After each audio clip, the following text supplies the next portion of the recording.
Gerson Gomes, você também concorda que o voto auditável é a melhor saída para tudo isso? É a melhor saída e vou além. Ele já foi decidido por 3 ou 4 vezes no Congresso Nacional. Veja que no passado, inclusive, muitos dos que hoje veneram a urna eletrônica, como o pastor Silas Malafaia lembrou, né, que para muitos é algo quase sagrado. No passado, o próprio PDT, o próprio PT, nós temos o próprio hoje ministro da Suprema Corte, ex-ministro da Justiça, Flávio Dino, que denunciou que, do ponto de vista dele, era completamente vulnerável o processo, lá no passado. O tempo foi passando e agora nós temos esse imbróglio, que foi criado, muito bem falou o pastor, por uma intervenção do Supremo Tribunal Federal, que atravessou a praça e interveio junto ao Congresso Nacional, que pela terceira vez votaria, aprovaria a mesma coisa. Então, esse é um tema pacífico no país. Qual? Que nós precisamos de uma contagem pública dos votos, como é previsto. Essa contagem pública acontece como? Você pode usar o sistema eletrônico, pode fazer a transmissão, só que o boletim tem que bater com aquilo que está ali registrado. Então, você tem várias formas. Quer fazer por amostragem, um processo randômico, como foi feito lá na Venezuela? Tudo bem, só que na Venezuela, eu já perguntei para o Juan, o que aconteceu com as outras 3 caixas lá que não foram verificadas?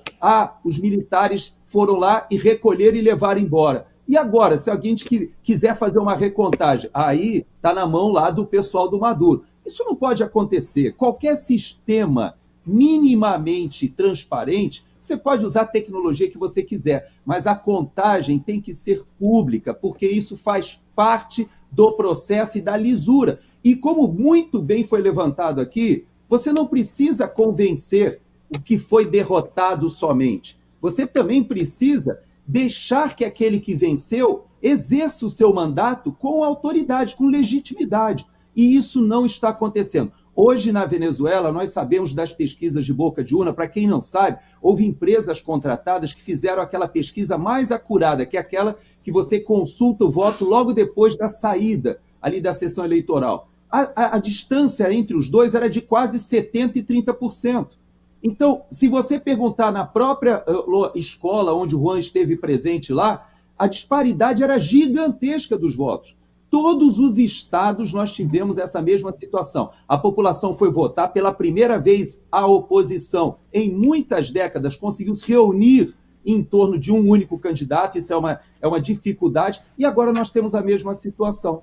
Nós temos lá, num passado bem recente, a comunidade internacional toda reconhecendo um presidente e o Maduro continuando no país como presidente só intracorpore.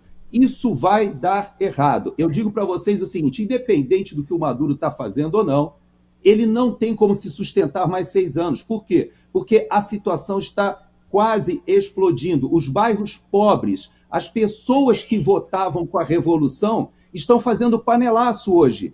E a Maria Corina Machado, como foi muito bem dito, vai se manifestar, o Edmundo vai se manifestar, outros países vão se manifestar, e não adianta ficar com o apoio só dessas ditaduras. A Venezuela, o Lula gostaria muito de introduzir o Maduro no Concerto das Nações. Só que acontece que ele mandou o Celso Amorim para lá, que caiu numa armadilha. O Celso Amorim foi para lá, mas por que o Panamá rompeu relações? Sabe por quê? Porque ele mandou um avião e que tinha um monte de ex-presidentes que no meio do voo foi mandado retornar porque não foi autorizado. O próprio ex-presidente da Argentina, ele foi impedido de ir para a Venezuela. O Maduro pediu para ir para o amigo dele, o Fernandes. Não vem, não.